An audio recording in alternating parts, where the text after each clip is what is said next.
Glória a Deus, aleluia, Jesus. Cumprimento a igreja nessa noite com a paz do Senhor Jesus. Queria estar assentado, por favor, glorificando a Deus, exaltando ao Senhor, porque Ele é bom, merece toda a honra, toda a glória, todo o louvor.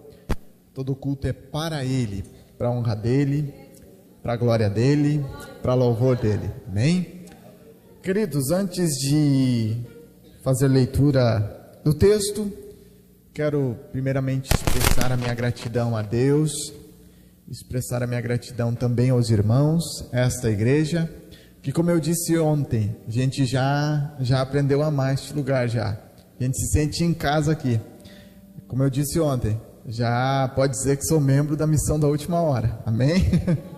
Mas é uma alegria para a gente retornar a este lugar, a convite do pastor Jair. Que Deus lhe abençoe, que Deus lhe conserve sempre nessa simplicidade, nessa sinceridade. E pastor, o senhor canta demais, viu, pastor? Se eu fosse o senhor, eu colocava agendas abertas, né, irmãos? Eu botava, hein? Agenda aberta é cantar aí por aí, né, pastor? Mas que essa humildade que o senhor tem, essa emoção de falar do retorno de Jesus hoje, a gente já não vê mais em muitas pessoas. E é uma alegria quando a gente vê isso, essa esperança de que essa nossa estadia aqui na terra é temporária, nossa estadia eterna é lá nos céus. Que o Senhor Jesus lhe conserve em vida, em graça, em paz. Faça as minhas palavras que Paulo disse, que a graça, a misericórdia e a paz te seja multiplicada, em nome de Jesus, amém?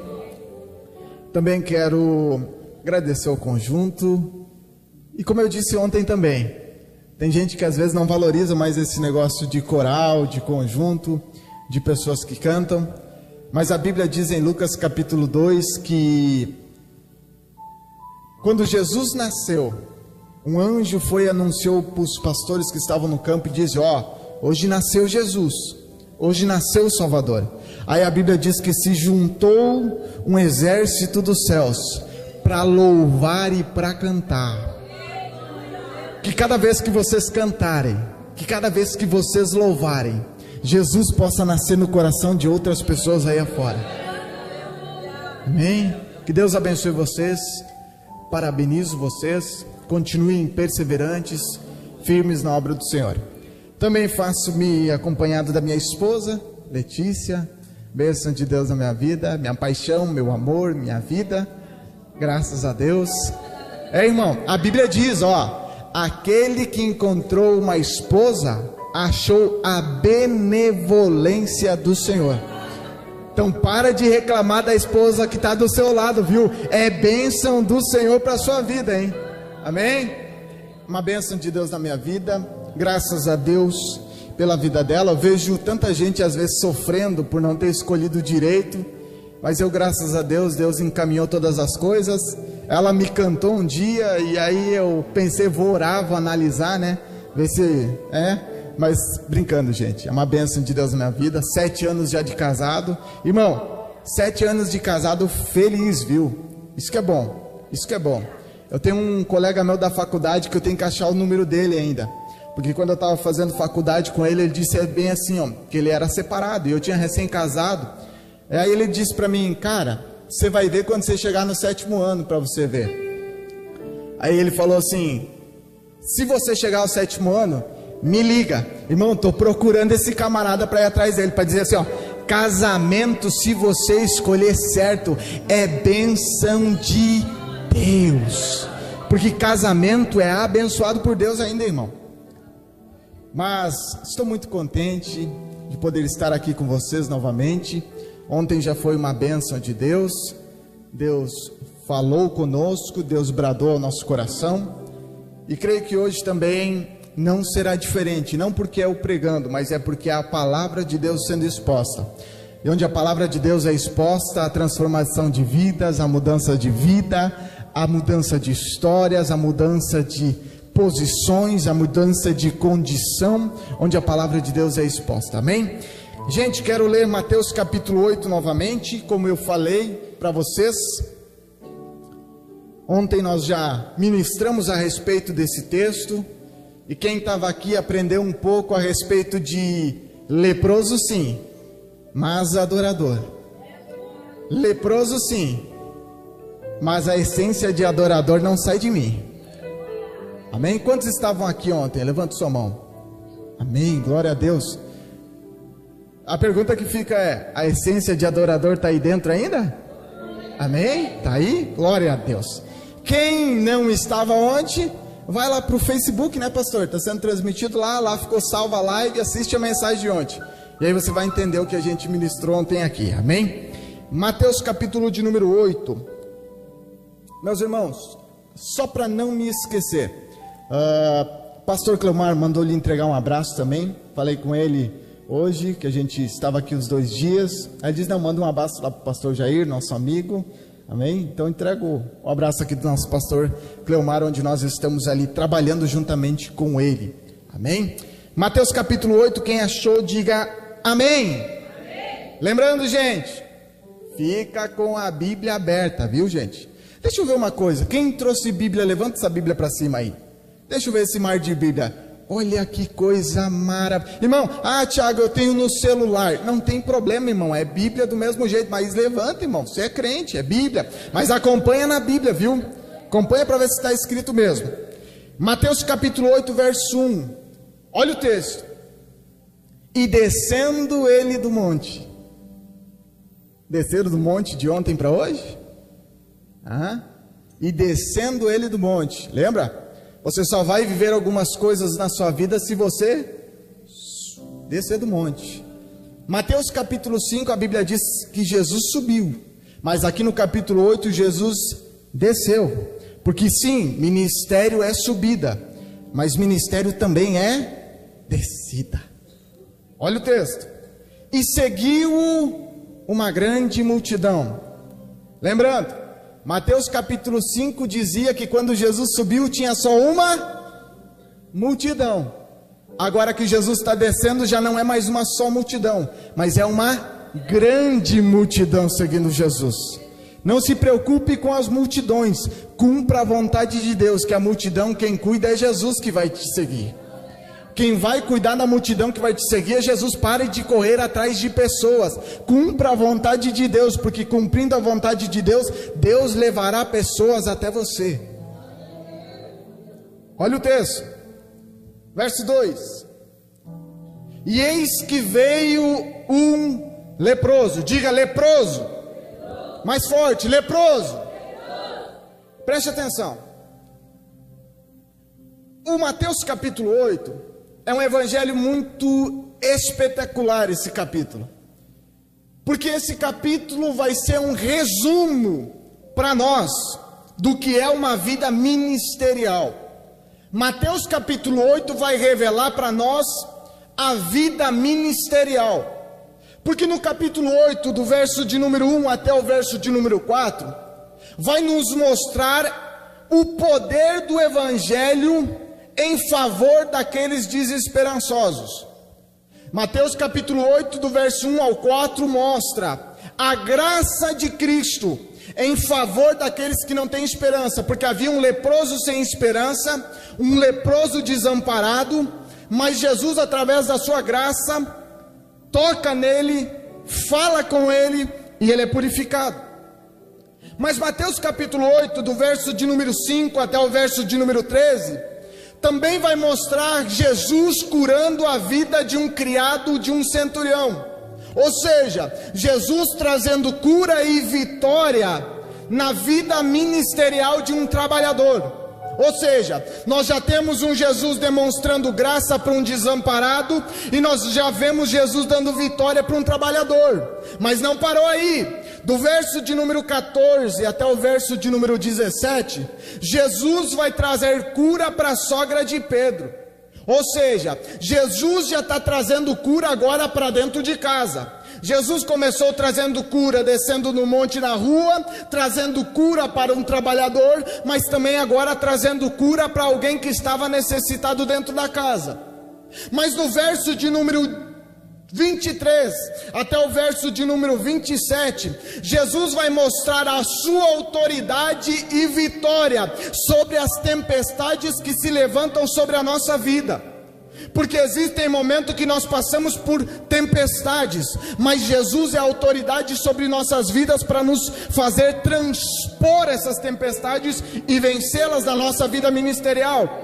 Mas no verso de número 28 até o verso de número 34, Jesus vai mostrar a sua autoridade ministerial sobre a vida dos demônios. Ou seja, demônio não tem autoridade para aquele que anda com Jesus.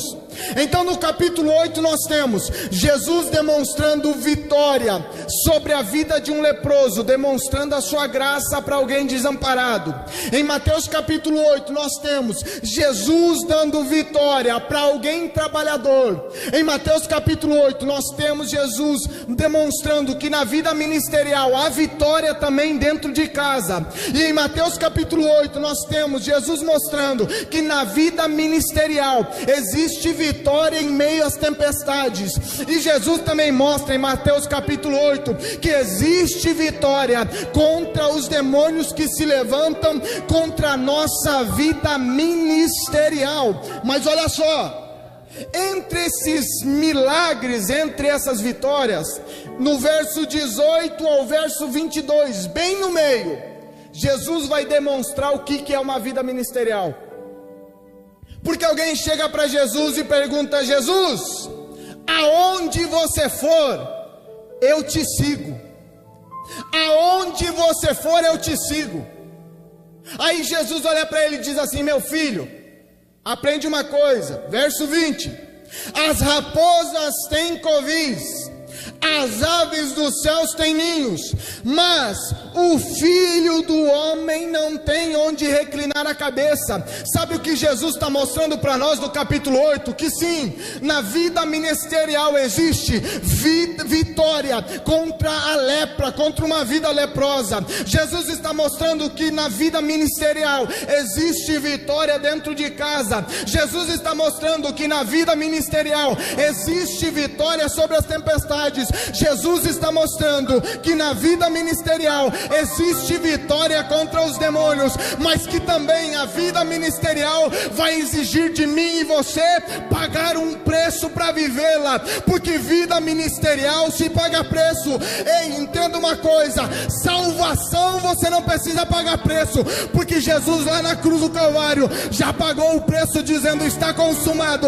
Mas para viver a vida ministerial que Jesus preparou para você viver, isso sim vai ter que pagar preço, vai ter que descer do monte, vai ter que orar, vai ter que jejuar, vai ter que se preparar. Ei, Deus está querendo levantar uma geração, mas Ele não vai levantar uma geração de qualquer maneira. Ele vai levantar uma geração disposta e preparada para viver o ministério.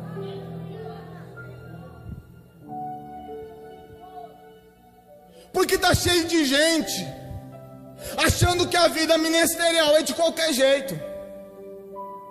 Eu estava esses dias dando uma aula na escola, e de repente na aula na escola um aluno se levanta e diz: irmão Tiago, vem cá, mas você dá aula, eu vejo que você tem conhecimento, eu vejo que você tem uma habilidade de falar da Bíblia. Irmão Tiago, quanto tempo assim você estudou para você ter essa eloquência, essa capacidade, essa sabedoria de falar? Eu olhei para o aluno e disse: olha, eu sou formado para o ministério desde pequeno. Eu nasci na igreja, eu nasci para isso. Mas estudando de forma profunda, eu disse para a pessoa, estudando de forma profunda, de forma a estudar o texto, ir atrás de livros, estudar mesmo. Falei para ela: há uns 10 anos eu estou estudando para chegar onde eu estou. Fora cursos, fora seminários, fora tudo aquilo que eu faço. Sabe o que aconteceu?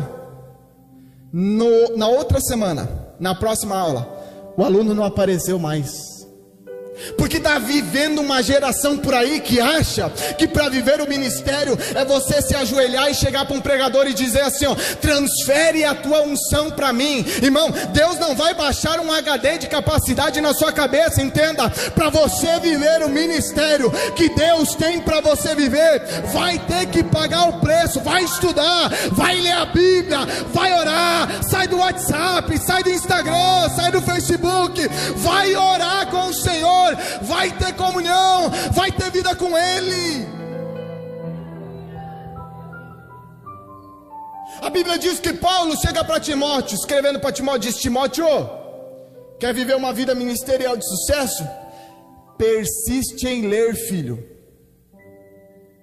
Vai ler, vai estudar. Irmão, nós estamos vivendo uma geração de pessoas preguiçosas da Bíblia. Aí a Bíblia diz que esse tipo de pessoa é levada por qualquer tipo de vento.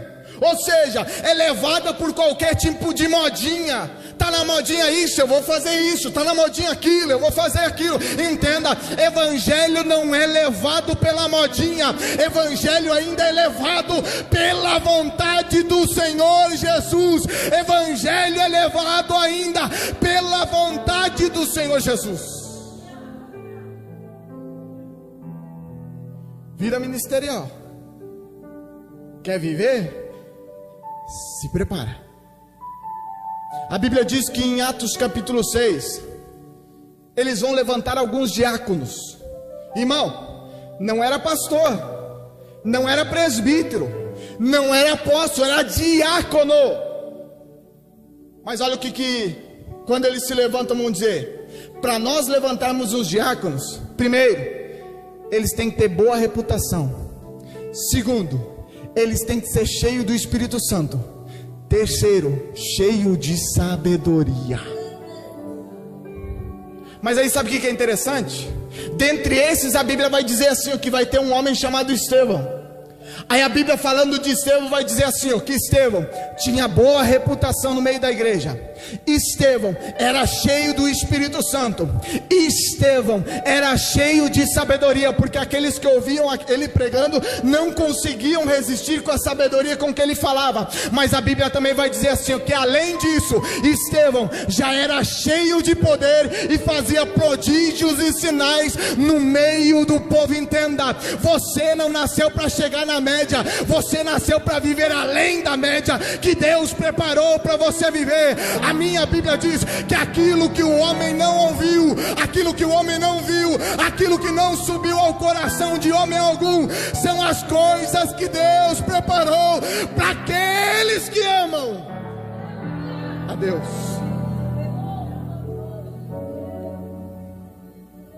Vida ministerial. Mas olha o texto. Mateus capítulo 8 fala disso. Vida ministerial. Mas nesse meio dessa vida ministerial vai surgir esse leproso. E no verso 2 o texto vai dizer que um leproso vai e o adora. Lembra do que eu falei ontem? Eu vou falar de novo hoje. Sabe por que Jesus desceu do monte em direção ao leproso? Sabe por que Jesus desceu do monte em direção ao leproso? Porque a minha Bíblia vai dizer que o leproso adora. E a Bíblia em João capítulo 4 verso 23 vai dizer assim, que Deus procura verdadeiros adoradores que adoram o Pai em espírito e verdade. Sabe quando o Pai vai descer para te procurar? Quando a sua essência de adorador começar a saltar para fora. Sabe por que você está dizendo, ele não me procura, ele não vem mais, eu não sinto ele mais? Sabe por que você está vivendo essa vida leprosa, que não sente nada, que não quer mais ouvir nada, que acha que tudo acabou? É porque você está deixando apagar a chama de adorador que é dentro de você. Entenda, essa chama de adorador é aquilo que atrai Deus até aqui.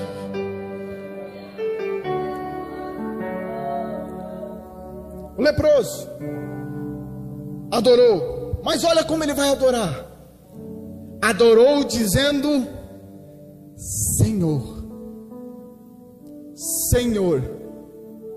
Perceba que a primeira fala de um leproso, não era alguém são, não era alguém bom de saúde, alguém que era leproso. Leproso era alguém fedorento, leproso era alguém que no seu corpo começavam a cair pedaços.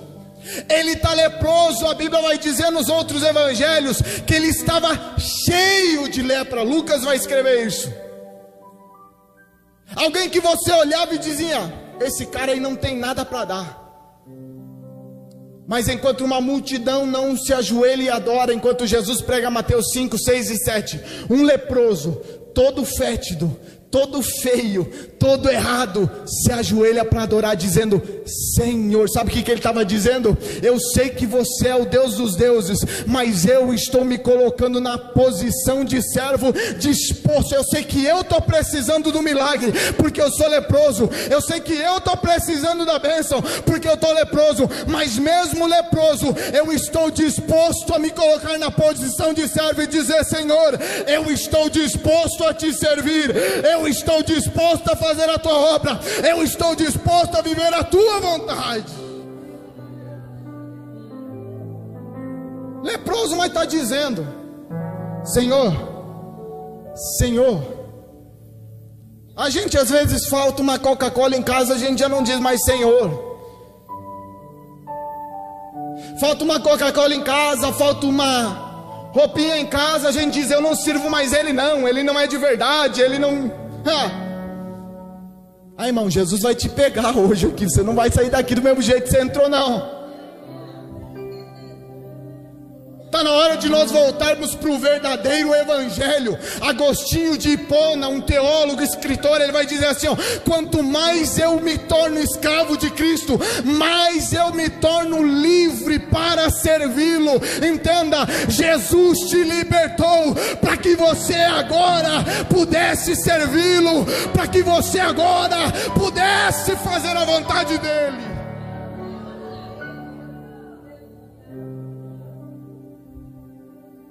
Senhor, aí olha o texto: se quiseres, podes tornar-me limpo. Ah, irmão, quando eu li isso aqui, eu disse: Senhor, que negócio é esse?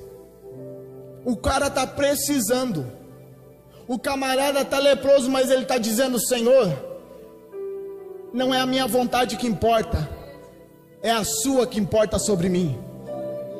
Se o Senhor quiser que eu continue leproso, eu continuo, mas mesmo assim eu vou continuar de joelhos te adorando.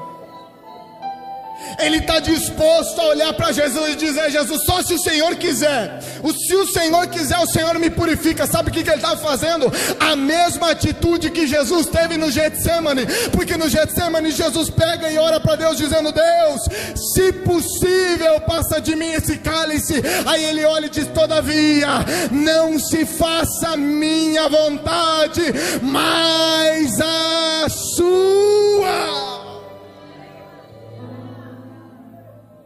Está na hora da gente levantar uma geração que está pouco preocupado com si, mas preocupado com a obra de Deus. Deus quer levantar uma geração de pessoas que não se preocupam com as coisas da terra, porque a Bíblia vai dizer que as coisas da terra são passageiras, mas o nosso lugar é com Cristo Jesus.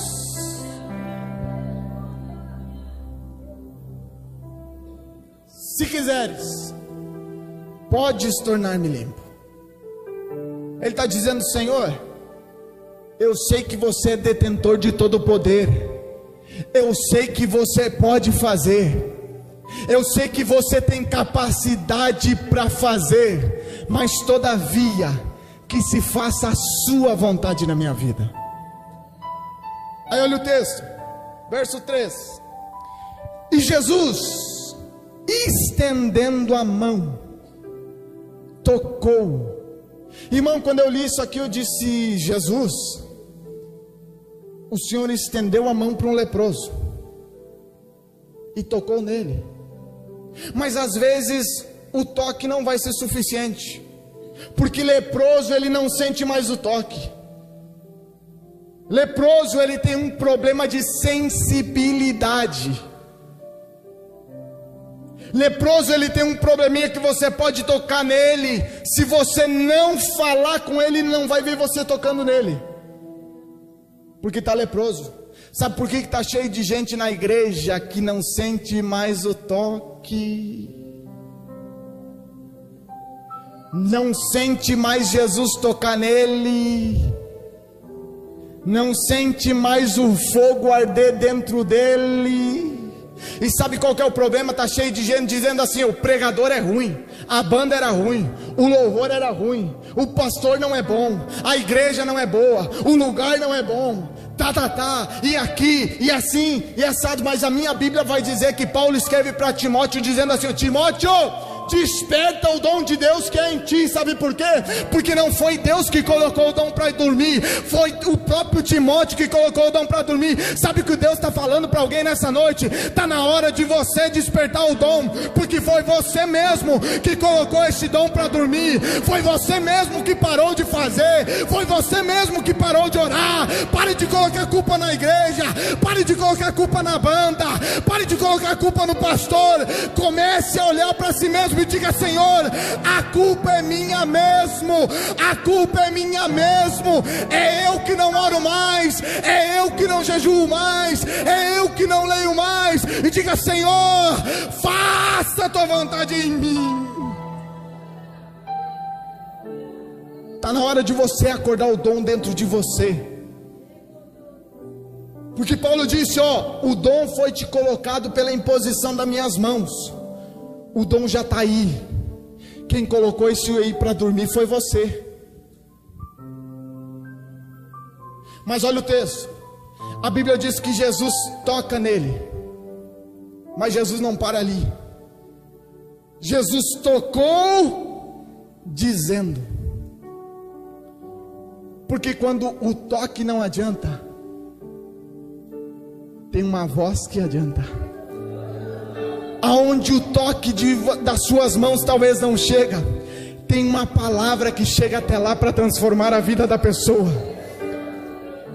Talvez você está cansado de dar dinheiro, talvez você está cansado de apertar a mão, talvez você está cansado de dar abraço, mas entenda uma coisa: talvez o seu toque não está adiantando, mas entenda, tem uma coisa que ainda soluciona, uma coisa chamada palavra de Deus. Palavra de Deus é a palavra que nos transforma, é a palavra que nos liberta, é a palavra que nos molda. Leve a palavra. A Bíblia diz: pregue a palavra em tempo e fora de tempo, irmão. É a palavra que vai mudar a vida de uma pessoa. A Bíblia diz que um certo oficial foi até Jesus, e quando ele vai diante de Jesus, ele diz: Senhor, eu tenho alguém enfermo lá em casa. Só que sabe o que é interessante? Aquele servo oficial saiu de Cafarnaum e foi se encontrar com Jesus na Galileia. E Jesus está lá, e Jesus olha para ele e diz: está curado. A Bíblia diz que aquele servo oficial ouve o que Jesus diz. Depois Jesus diz: ele volta para sua cidade de Cafarnaum. E chegando lá, os homens dele disseram: olha, está curada, o milagre aconteceu. Aí ele olhou para eles e disse: a que horas aconteceu? Eles disseram: a tal e a tal hora. E aí a Bíblia diz assim: e ele entendeu que foi exatamente no momento em que Jesus liberou a palavra. Entenda, você nessa noite veio aqui para Galileia, onde Jesus está com a sua palavra, e enquanto Jesus está liberando a sua palavra, o milagre vai acontecendo lá na tua Cafarnaum, aonde você não consegue mudar mais, aonde você já tentou de tudo, vários métodos seus, várias maneiras suas, vários toques seus, aonde você não consegue mais. Jesus nessa noite está liberando uma palavra sobre você, e Ele está dizendo: enquanto você está aqui na Galileia, me buscando, me adorando, eu envio a minha palavra lá na sua Cafarnaum.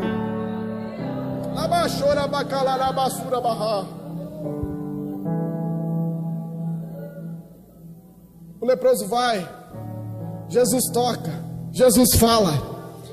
E no verso de número 4, depois de Jesus, no verso 3, ter dito: quero ser limpo, e logo ficou purificado da lepra, No verso de número 4, a Bíblia vai dizer que Jesus olha para o leproso e diz: olha, não digas a alguém, mas vai, mostra-te ao sacerdote e apresenta a oferta que Moisés determinou para lhe servir de testemunho. Irmão, nem vou entrar nessa parte aqui da oferta, tá? Porque Jesus está pedindo oferta de leproso. Tem gente que não está leproso, mas não. Deixa quieto, isso para um outro dia, para uma outra hora com mais tempo. Mas o texto vai dizer que Jesus olha para aquele homem e disse: olha, filho, não conta para ninguém. E eu comecei a me perguntar, dizendo: Deus, mas por que Jesus está dizendo para ele não contar para ninguém? E aí eu fui pesquisar. Abre lá, Levítico capítulo de número 14. Ontem nós vimos o Levítico 13, onde mostrou a situação de alguém que era leproso, habitava só, habitava distante, sozinho. Mas hoje nós vamos ver o dia da purificação de um leproso.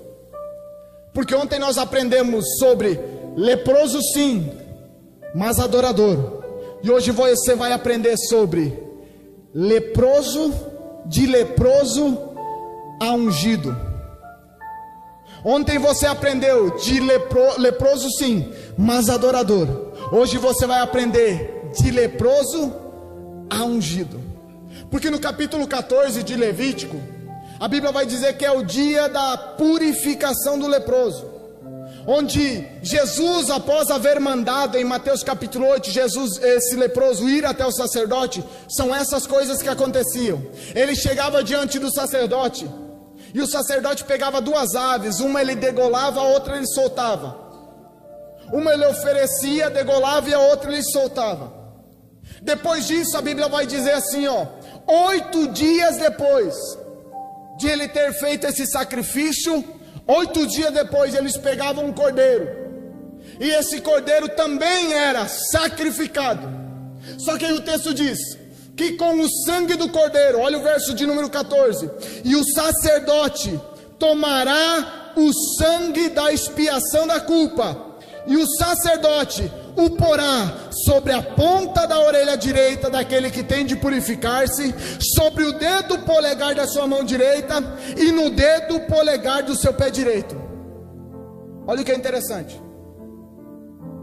Ele pega o sangue do cordeiro e coloca na orelha, na mão e nos pés. Ele coloca na orelha, na mão e nos pés o sangue, porque agora, depois de um leproso levar a cura de Jesus, Jesus manda ele para o sacerdote. Chegando diante do sacerdote, ele vai receber esse sangue na orelha, na mão e também no pé direito.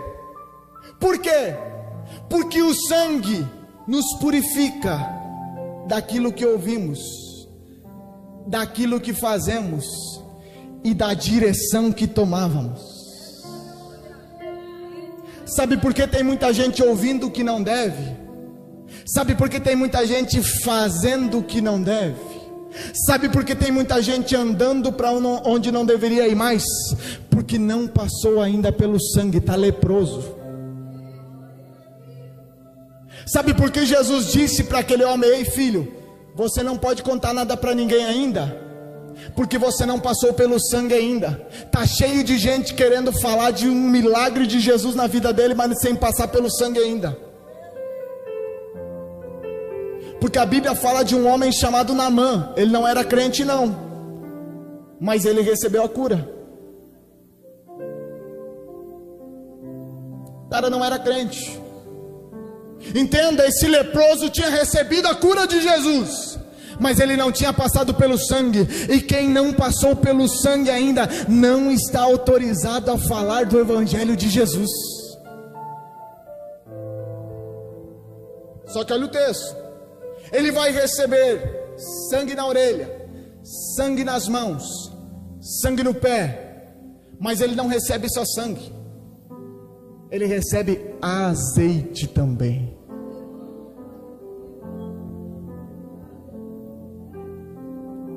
Sangue e azeite. Olha o texto. Verso 17: e o restante do azeite que está na mão do sacerdote porá sobre a ponta da orelha direita daquele que tem de purificar-se, e sobre o dedo polegar da sua mão direita, e o dedo polegar do seu pé direito, em cima do sangue da expiação. Entenda, o Espírito Santo, símbolo do azeite, não vai agir aonde não teve sangue primeiro. Está cheio de gente fingindo ter o Espírito Santo sem passar pelo sangue. Sem passar pelo sangue não tem descida do Espírito Santo, não. A Bíblia diz que os apóstolos primeiro passaram pelo sangue, e depois em Atos capítulo 2 eles foram cheios do Espírito Santo. Ei, Jesus quer te fazer de alguém leproso passar pelo sangue hoje de noite, mas não só isso, Ele quer derramar do seu azeite sobre você. Ele quer te ungir nessa noite, Ele quer derramar da sua unção nessa noite, Ele quer derramar do seu Espírito nessa noite sobre você. Aleluia! Ele passa pelo sangue e depois o azeite. Mas olha o texto: ele recebeu azeite na orelha, porque agora aquilo que eu não ouvia mais, eu vou ouvir de acordo com aquilo que o Espírito Santo me instrui. Ele recebe azeite nas mãos, aonde ele tinha recebido sangue também, porque agora ele já não vai mais fazer aquilo que ele quer, ele vai fazer aquilo que o dono do azeite mandou ele fazer. Ele recebe também no dedão do pé direito, porque agora ele já não vai mais andar de acordo com aquilo que ele quer, mas cada passo dele vai ser em direção àquilo que o Espírito Santo encaminhou ele ir. Irmão, eu estou cansado, porque, irmão, que Espírito Santo é esse que nós estamos vendo hoje, que não muda a vida das pessoas? O cara diz ser cheio do Espírito Santo, mas fica de conversinha com mulher por aí. A mulher diz que está cheio do Espírito Santo, e me perdoe, mas não se veste como crente cheio do Espírito Santo.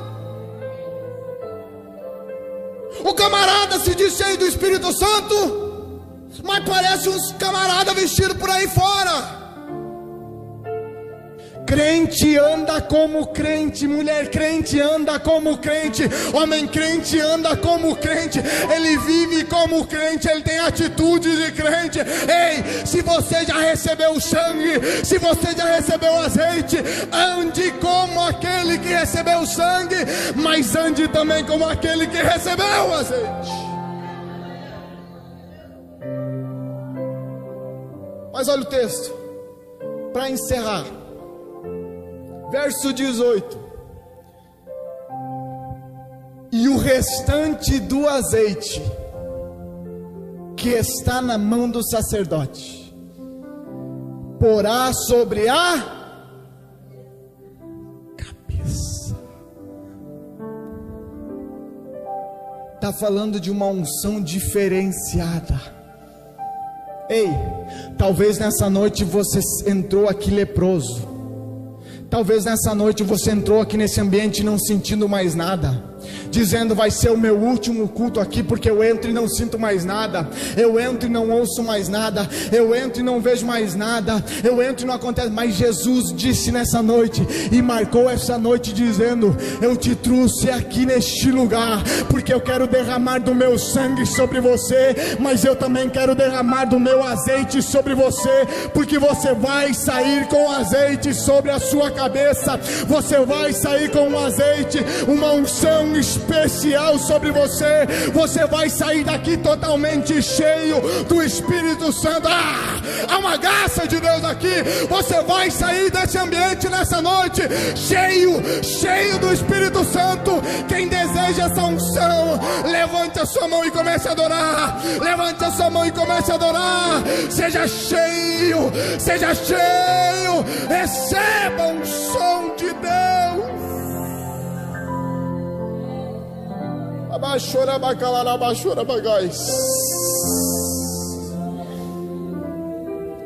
Quem está no projetor lá, coloca Lucas capítulo 4 verso 18 para mim aqui, por favor. Irmão, se você pegar, irmão, feche a Bíblia, Se você pegar, irmão, pula dessa cadeira e glorifica. Se você pegar, irmão, irmão, pula dessa cadeira e adora. Olha o texto: o Espírito do Senhor é sobre mim, pois que me ungiu para evangelizar os pobres, enviou-me a curar os quebrantados de coração. Verso 19, olha o texto: e a pregoar a liberdade aos cativos, a dar vista aos cegos, a pôr em liberdade os oprimidos, e a anunciar o ano aceitável do Senhor. Ei, sabe por que aquele leproso não podia pregar ainda? É porque ele não tinha passado pelo sangue, e ele não tinha recebido o azeite ainda. Mas nessa noite Deus está levantando uma igreja aqui, em que Ele vai derramar do sangue e vai encher do azeite sobre a cabeça. Fique de pé adorando. Amanda chora.